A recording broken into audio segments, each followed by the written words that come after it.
Welcome back to Generator. Photography conferences used to launch careers. Now they're really just expensive reunions for people who can afford the ticket. The entire photo industry is slowly collapsing, and the people who are supposed to be leading it, well, they have no idea how to save it. So let's talk about it.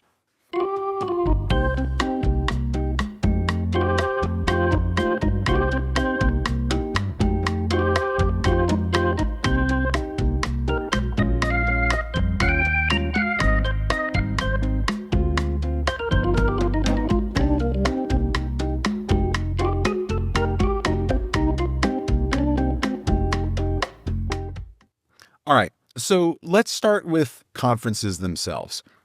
You'd save up all year, you fly across the country, you drop a few $1,000 for flights in a hotel room, then you sit in dark ballrooms watching the best in the business break down their process. You network in the hallways, you trade cards, you make connections that turn into collaborations or friendships or sometimes entire business pivots. And that was the model for a long time. And for a long time it worked. But something changed, and I've seen it firsthand. Attendance at conferences is down, costs keep going up, and for most photographers, the ROI is getting harder and harder to justify. Now, I'm not saying that conferences are dead. I'm just saying that they're not enough anymore. Not for the price, not for the frequency, and not for the people who can't afford to take 3 days off and spend $3,000 to maybe learn something useful. Meanwhile, the industry keeps moving. AI is here, and it certainly ain't going anywhere. Client expectations are shifting faster than we can keep up with. Business models that worked 5 years ago don't work now. Pricing structures are collapsing in some markets and exploding in others. And most of us, well, we're just kind of figuring it out alone. We're Googling and we're scrolling and we're asking questions in Claude and in Facebook groups and hoping someone credible answers before the algorithm buries the thread. So here's what I've learned after more than a decade in this business. Isolation is killing more photography careers than bad lighting ever could. When you don't have people to talk to, people who understand what you're going through, you start to think that your problems are unique.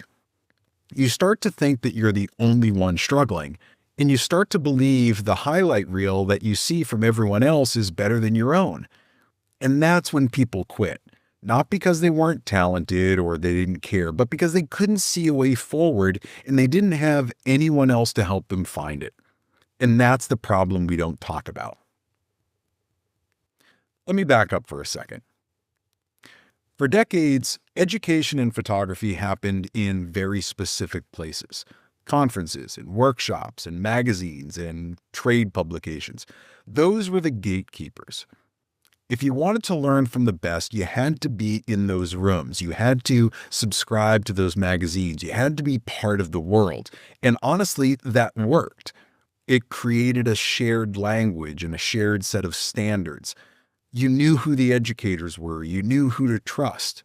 And then the internet happened. Suddenly, information just wasn't scarce anymore.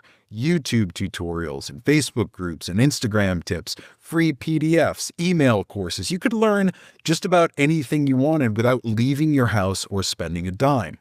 It was incredible. It democratized the access in a way that nothing ever else had. But here's what we lost: curation, community, conversation. We traded mentorship for things like algorithms, and we swapped genuine connection for comment sections.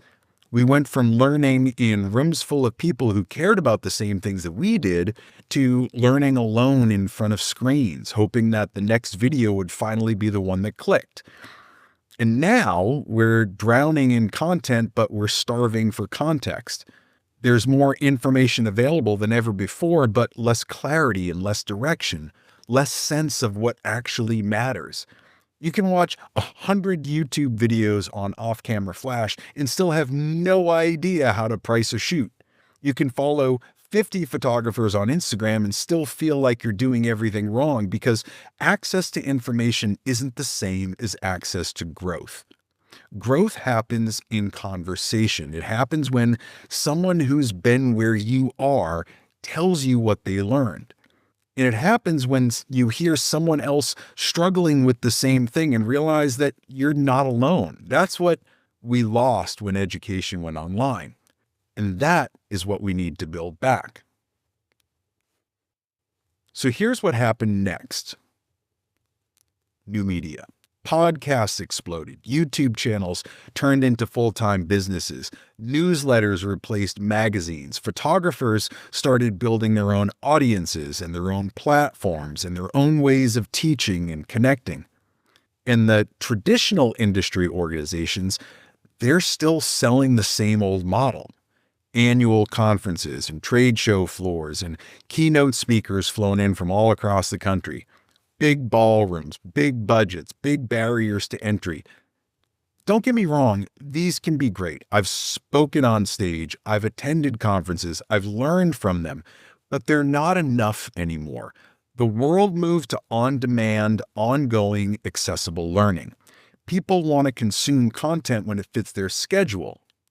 They want conversations, not lectures. They want to hear from people who sound like them, who struggle like them, who are building businesses like them in the same messy, uncertain reality that they are.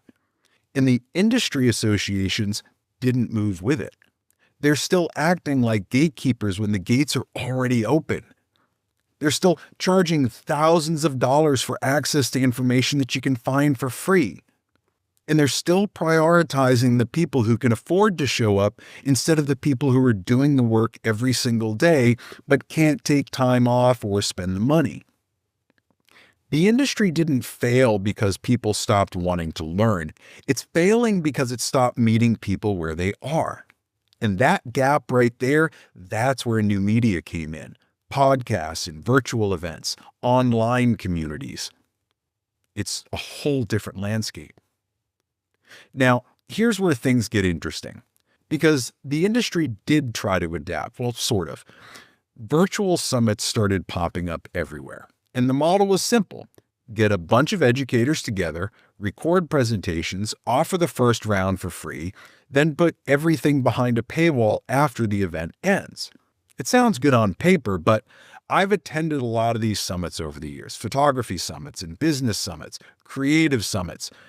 And I'm going to be honest with you, they're almost all forgettable. The production quality is usually pretty poor.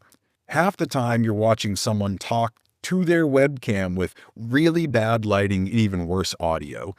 The information's rarely new. They're reading it to you. It's the same people saying the same things that they've been saying on Instagram for the past 6 months or a year or 2 years. And the structure is built for the organizer, not the attendee. You get flooded with all these sessions at once. You can't possibly watch them all during the free window, so you feel pressured to buy the all-access pass just so you don't miss out. But then you buy it and you realize most of the content isn't actually relevant to where you are right now. It's not education, it's FOMO packaged as professional development. Now, don't get me wrong. I'm not saying that the people running these summits have bad intentions. Most of them are really trying to solve a true problem. But the model itself is broken. Because here's what's missing. There's no ongoing conversation. There's no community. There's no feedback loop. You watch a session, maybe you take some notes, and then what? You're back to being alone with your questions. Virtual summits aren't the answer. They're just conferences in a cheaper format. What we need is something that actually builds community over time, something that creates ongoing conversation, something where the content gets better because the people creating it are learning from the people consuming it.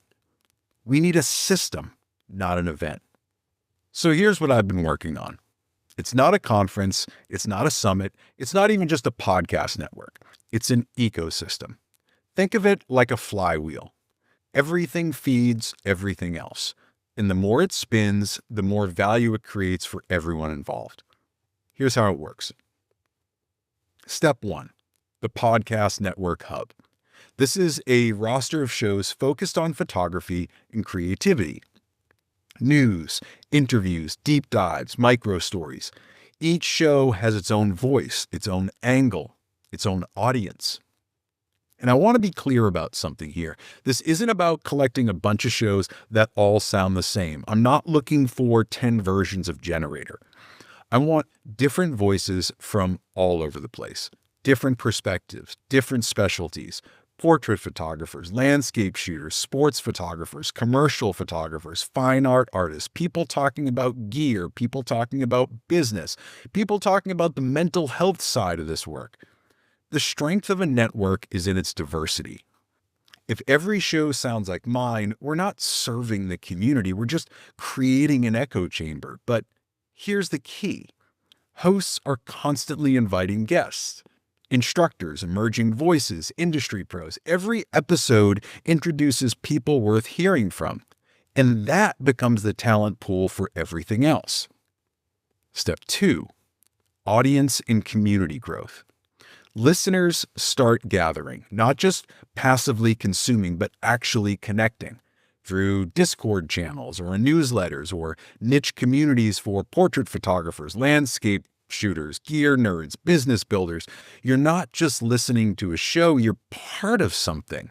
And that segmented, warmed-up audience is now primed for the next step, which is step 3, virtual trade show and conference. Now, this isn't the same as a virtual summit. This is a multi-day online event, live keynotes, panel discussions, sponsor booths, product demos, portfolio reviews. But here's the difference. The speakers are podcast hosts and their best guests. People the audience already knows and trusts, and every session is recorded in broadcast quality.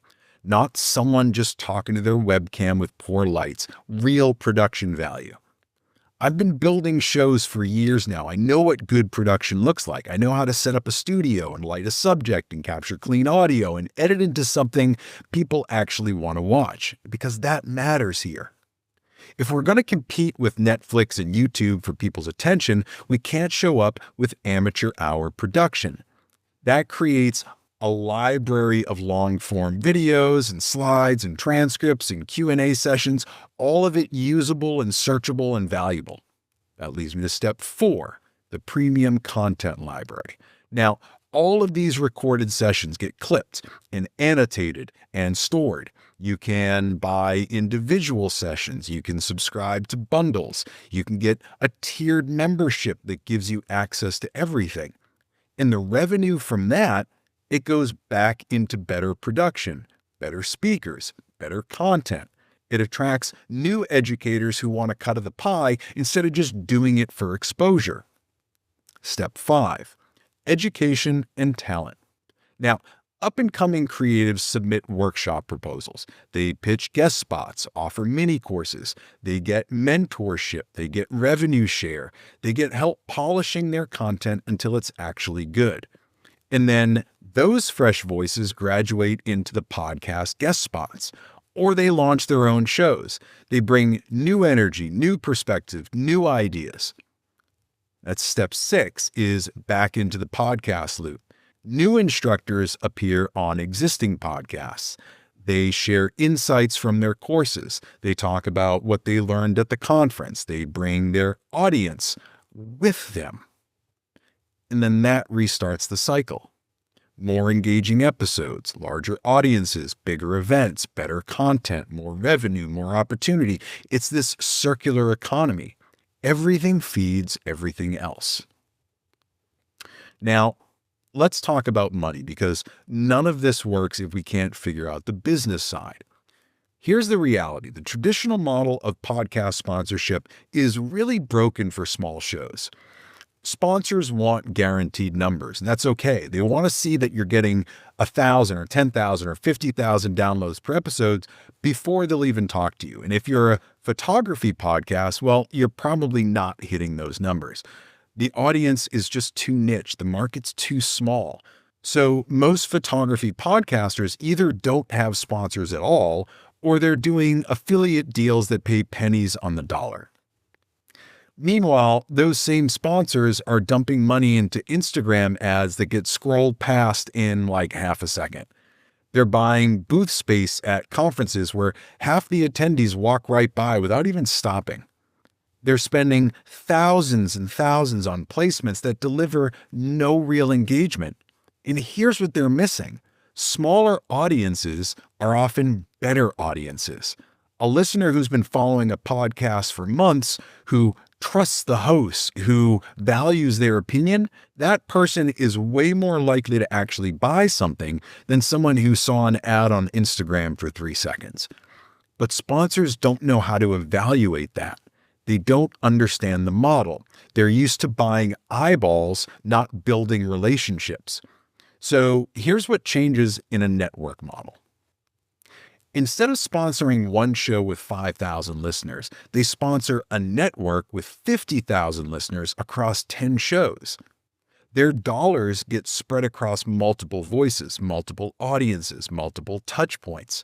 They're not betting on one host, they're betting on a system. And for smaller shows, that changes everything.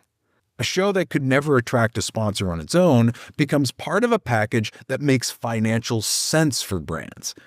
But here's the risk for sponsors. They have to trust shows and hosts that aren't big names yet. They have to believe that emerging voices can deliver value. They have to be willing to invest in the network, not just the stars. And that's a harder sell. But it's really the only way that this works long term. Because if we evaluate and elevate the people who are already famous, we'll see that we're just recreating the same gatekeeping system we're trying to replace. So why does this work when virtual summits don't? Because it's not built around a single event. It's built around an ongoing conversation. The podcast creates the relationship. The community deepens it. The conference delivers concentrated value. The content library extends the learning. The incubator brings in new voices.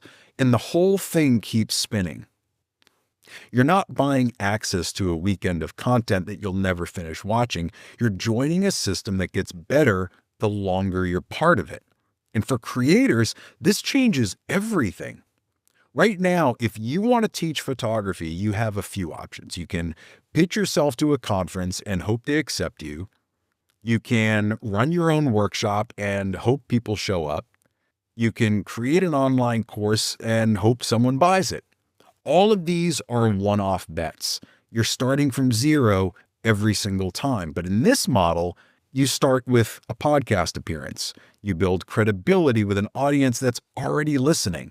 You test your ideas in real time, you get feedback, you refine your message.